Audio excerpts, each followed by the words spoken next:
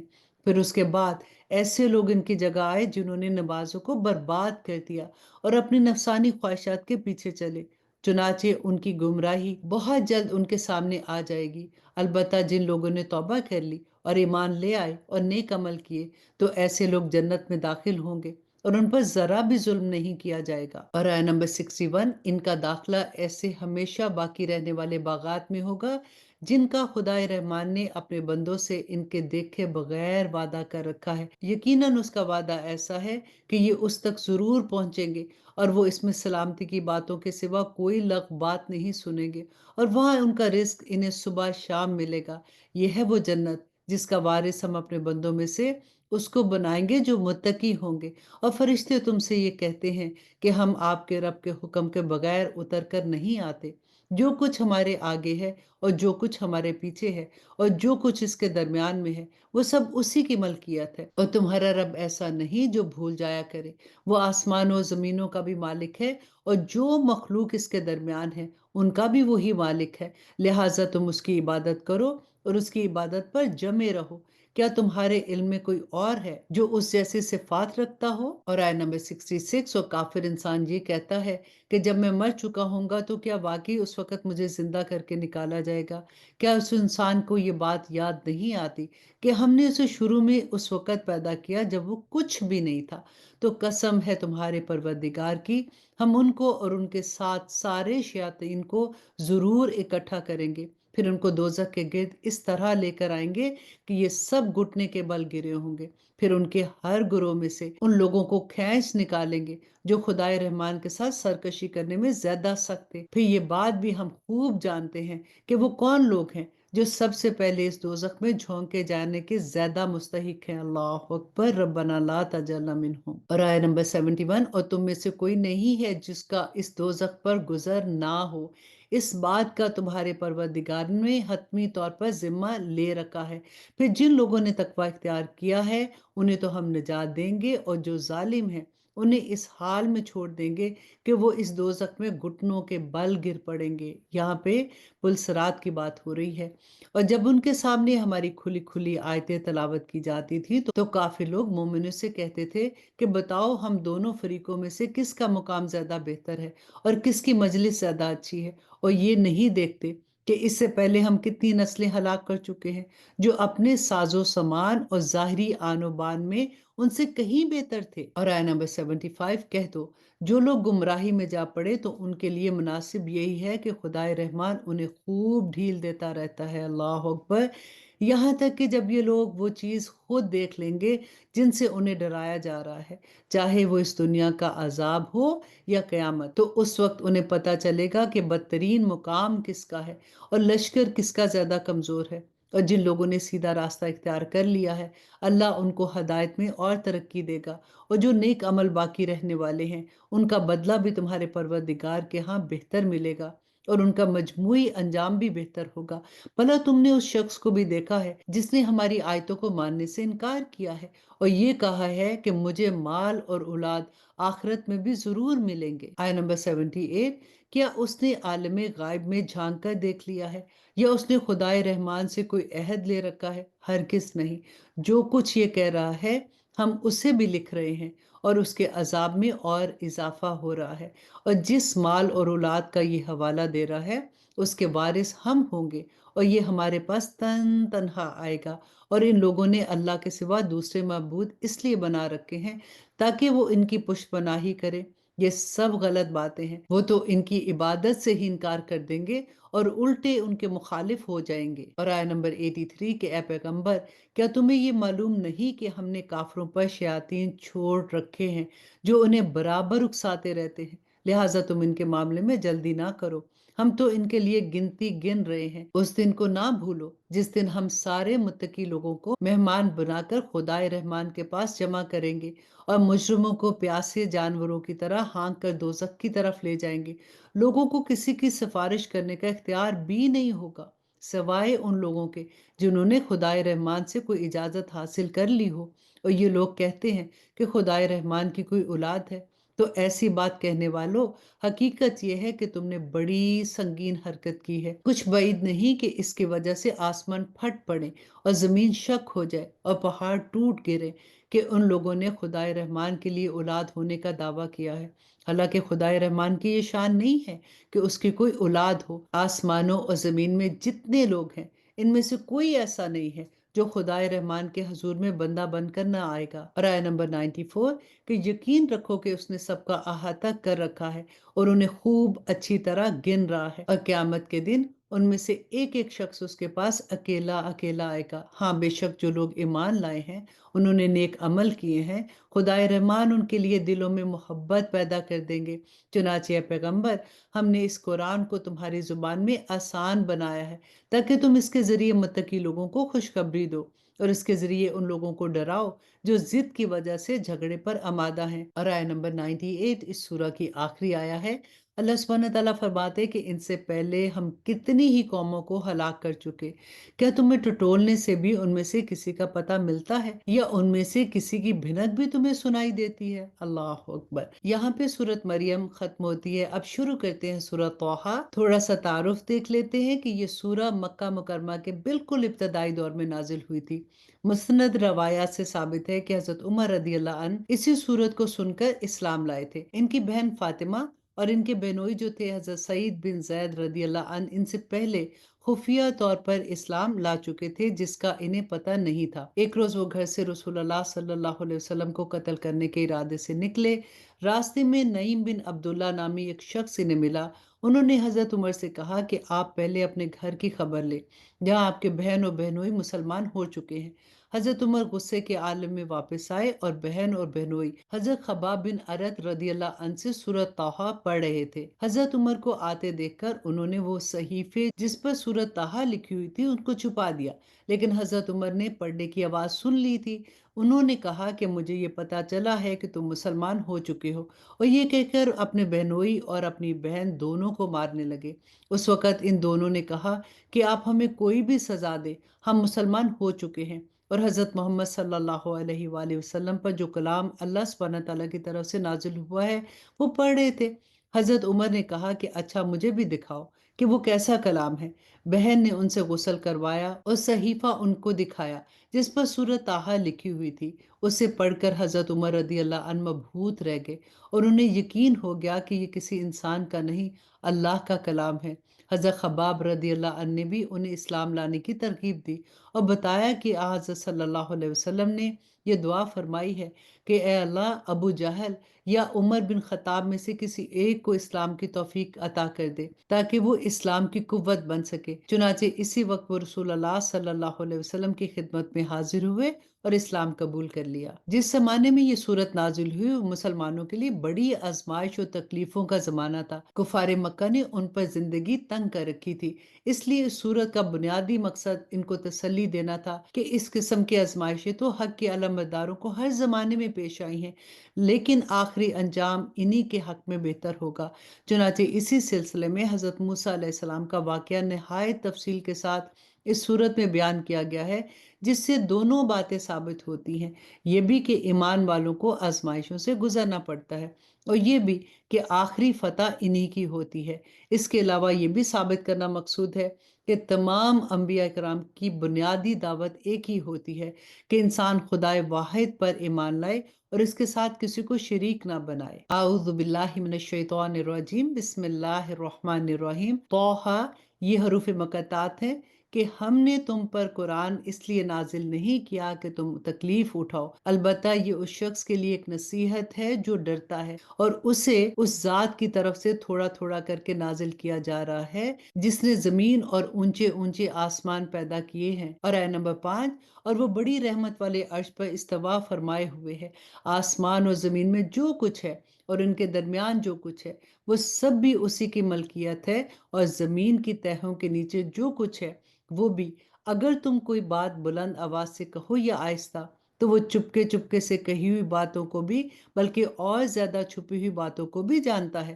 اللہ وہ ہے جس کے سوا کوئی معبود نہیں ہے، اسی کے اچھے اچھے نام ہیں۔ اور اے پیغمبر، کیا تم تک موسیٰ کا واقعہ پہنچا ہے؟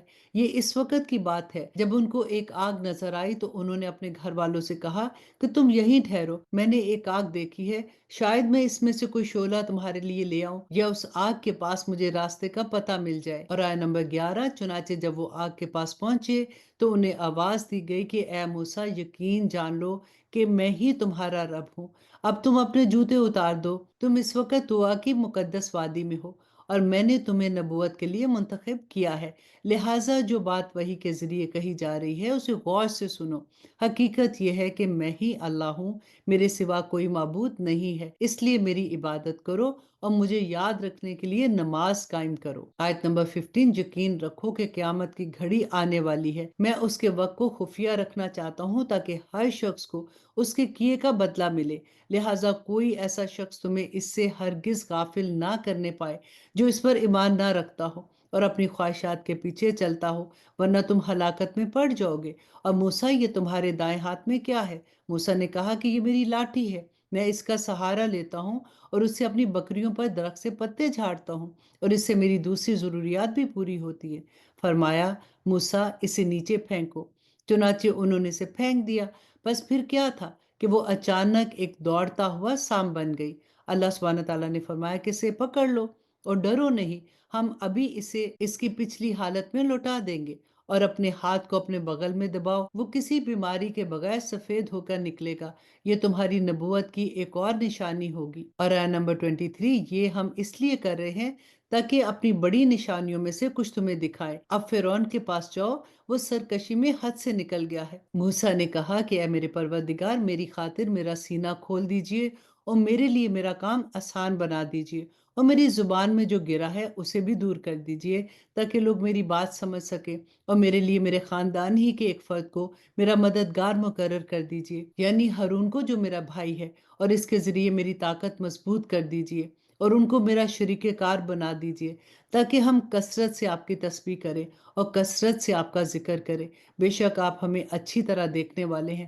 اللہ سبحانہ تعالیٰ نے فرمایا کہ موسیٰ، تم نے جو کچھ مانگا ہے تمہیں دے دیا گیا۔ اور آیت نمبر 37، اور ہم نے تم پر ایک اور مرتبہ بھی احسان کیا تھا جب ہم نے تمہاری ماں سے وحی کے ذریعے یہ بات کہی تھی جو اب وحی کے ذریعے تمہیں بتائی جا رہی ہے کہ اس بچے کو صندوق میں رکھو، پھر اس صندوق کو دریا میں ڈال دو، پھر دریا کو چھوڑ دو کہ وہ اسے ساحل کے پاس لا کر ڈال دے، جس کے نتیجے میں ایک ایسا شخص اس بچے کو اٹھا لے گا جو میرا بھی دشمن ہوگا اور اس کا بھی دشمن ہوگا، اور میں نے اپنی طرف سے تم پر ایک انعام بھی نازل کر دیا، اور یہ سب اس لیے تھا تاکہ تم میری نگرانی میں پرورش پاؤ۔ اور آیت نمبر 40، اس وقت کا تصور کرو جب تمہاری بہن گھر سے چلتی ہے اور فرعون کے کارندوں سے یہ کہتی ہے کہ میں تمہیں اس عورت کا پتہ بتاؤں جو اس بچے کو پالے گی، اور اسی طرح ہم نے تمہیں تمہاری ماں کے پاس لوٹا دیا تاکہ اس کی آنکھوں کی ٹھنڈک رہے اور وہ غمگین نہ ہو، اور تم نے ایک شخص کو مار ڈالا تھا، پھر ہم نے تمہیں اس مشکل سے نجات دی اور تمہیں کئی آزمائشوں سے گزارا، پھر تم کئی سال مدین والوں میں رہے، اور اس کے بعد اے موسیٰ، تم ایک ایسے وقت پر یہاں آئے ہو جو پہلے سے مقدر تھا۔ آیت نمبر 41، اور میں نے تمہیں خاص اپنے لیے بنایا ہے، تم اور تمہارے بھائی دونوں میری نشانیاں لے کر جاؤ اور میرا ذکر کرنے میں سستی نہ کرنا، دونوں فرعون کے پاس جاؤ، وہ حد سے نکل چکا ہے، جا کر دونوں اس سے نرمی سے بات کرنا، شاید کہ وہ نصیحت قبول کرے یا اللہ سے ڈر جائے۔ دونوں نے کہا کہ ہمارے پروردگار، ہمیں اندیشہ ہے کہ کہیں وہ ہم پر زیادتی نہ کرے یا کہیں سرکشی پر آمادہ نہ ہو جائے۔ اللہ سبحانہ تعالیٰ نے فرمایا کہ ڈرو نہیں، میں تمہارے ساتھ ہوں، سن بھی رہا ہوں اور دیکھ بھی رہا ہوں۔ اب اس کے پاس جاؤ اور کہو کہ ہم دونوں تمہارے پاس رب کے پیغمبر ہیں، اس لیے بنی اسرائیل کو ہمارے ساتھ بھیج دو اور انہیں تکلیفیں نہ پہنچاؤ، ہم تمہارے پاس تمہارے رب کی طرف سے نشانی لے کر آئے ہیں، اور سلامتی اسی کے لیے ہے جو ہدایت کی پیروی کرے۔ ہم پر یہ وحی نازل کی گئی ہے کہ عذاب اس کو ہوگا جو حق کو جھٹلائے گا اور اسے منہ موڑے گا۔ اور آیت نمبر 49، یہ ساری باتیں سن کر فرعون نے کہا کہ موسیٰ، تم دونوں کا رب کون ہے؟ موسیٰ نے کہا کہ ہمارا رب وہ ہے جس نے ہر چیز کو وہ بناوٹ عطا کی ہے جو اس کی مناسب تھی، پھر اس کی رہنمائی بھی فرمائی ہے۔ موسیٰ بولا کہ اچھا، پھر ان قوموں کا کیا معاملہ ہوا جو پہلے گزر چکی ہیں؟ موسیٰ نے کہا کہ اس کا علم میرے رب کے پاس ایک کتاب میں محفوظ ہے۔ میرے رب کو نہ تو کوئی غلطی لگتی ہے اور نہ ہی وہ بھولتا ہے۔ آیت نمبر 53، یہ وہ ذات ہے جس نے زمین کو تمہارے لیے فرش بنا دیا اور اس میں تمہارے لیے راستے بنائے اور آسمان سے پانی برسایا۔ پھر ہم نے اس کے ذریعے طرح طرح کے مختلف نباتات نکالی، خود بھی کھاؤ اور اپنے مویشیوں کو بھی چراؤ۔ یقیناً ان سب باتوں میں عقل والوں کے لیے بڑی نشانیاں ہیں۔ اسی زمین سے ہم نے تمہیں پیدا کیا، اسی میں ہم تمہیں واپس لے جائیں گے اور اسی سے ایک مرتبہ پھر تم کو نکالیں گے بھی۔ حقیقت یہ ہے کہ ہم نے اس فرعون کو اپنی ساری نشانیاں دکھائیں، مگر وہ جھٹلاتا ہی رہا اور مان کر ہی نہیں دیا۔ کہنے لگا کہ موسیٰ، کیا تم اس لیے آئے ہو کہ اپنے جادو کے ذریعے ہمیں اپنی زمین سے باہر نکال کرو؟ اچھا، تو ہم بھی تمہارے سامنے ایسے ہی جادوگر کو لاتے ہیں۔ اب تم کسی کھلے میدان میں ہمارے اور اپنے درمیان مقابلے کا ایسا وقت طے کر لو جس کی خلاف ورزی نہ تو ہم کریں گے اور نہ ہی تم کرنا۔ موسیٰ نے کہا، تم سے وہ دن طے ہے جس میں جشن منایا جاتا ہے، اور یہ بھی طے ہے کہ دن چڑھے ہی لوگوں کو جمع کر لیا جائے گا۔ اور آیت نمبر 60، چنانچہ فرعون اپنی جگہ واپس چلا گیا اور اس نے اپنی ساری تدبیریں اکٹھی کی، پھر مقابلے کے لیے آ گیا۔ موسیٰ نے ان جادوگروں سے کہا کہ افسوس ہے تم پر، اللہ پر بہتان نہ باندھو، ورنہ وہ ایک سخت عذاب سے تمہیں ملیا میٹ کر دے گا، اور جو کوئی بہتان باندھتا ہے نامراد ہوتا ہے۔ اس پر ان کے درمیان اپنی رائے قائم کرنے میں اختلاف ہو گیا اور وہ چپ کے سرگوشیاں کرنے لگے۔ آخر کار انہوں نے کہا کہ یقینی طور پر یہ دونوں یعنی موسیٰ اور ہارون جادوگر ہیں، جو یہ چاہتے ہیں کہ اپنے جادو کے زور پر تم لوگوں کو تمہاری سرزمین سے نکال باہر کریں اور تمہاری بہترین دینی طریقوں کو خاتمہ کر دیں۔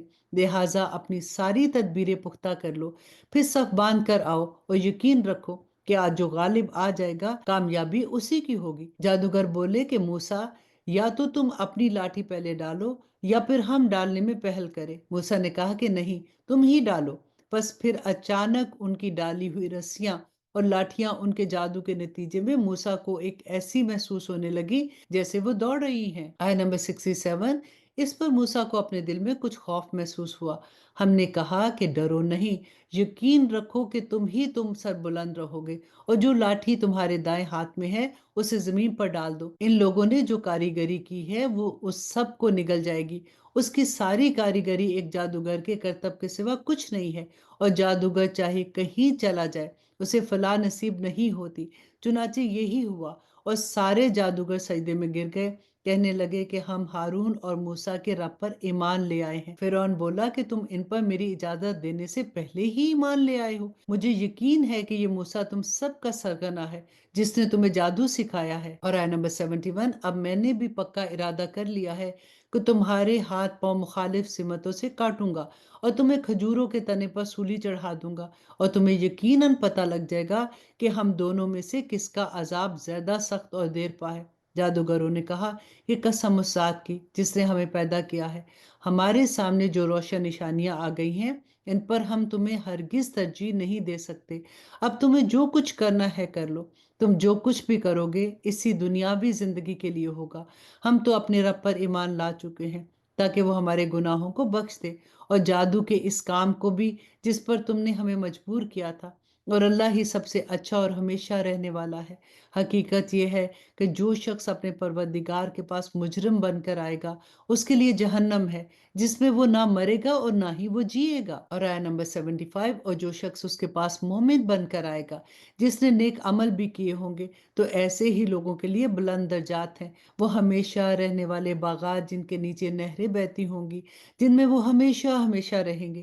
یہ صلہ ہے اس کا جس نے پاکیزگی اختیار کی ہوگی۔ اور ہم نے موسیٰ پر وحی بھیجی کہ تم میرے بندوں کو لے کر راتوں رات روانہ ہو جاؤ، پھر ان کے لیے سمندر میں ایک خشک راستہ اس طرح نکال لینا کہ نہ تمہیں دشمن کے آ پکڑنے کا اندیشہ رہے اور نہ ہی کوئی خوف ہو۔ اور آیت نمبر 78، چنانچہ فرعون نے اپنے لشکروں سمیت ان کا پیچھا کیا تو سمندر کی جس خوفناک چیز نے انہیں ڈھانپا وہ انہیں ڈھانپ کر ہی رہی، اور فرعون نے اپنی قوم کو برے راستے پر لگایا اور انہیں صحیح راستہ نہیں دکھایا۔ اے بنی اسرائیل، ہم نے تمہیں تمہارے دشمن سے نجات دی اور تم کو کوہ طور کے دائیں جانب آنے کا وعدہ ٹھہرایا،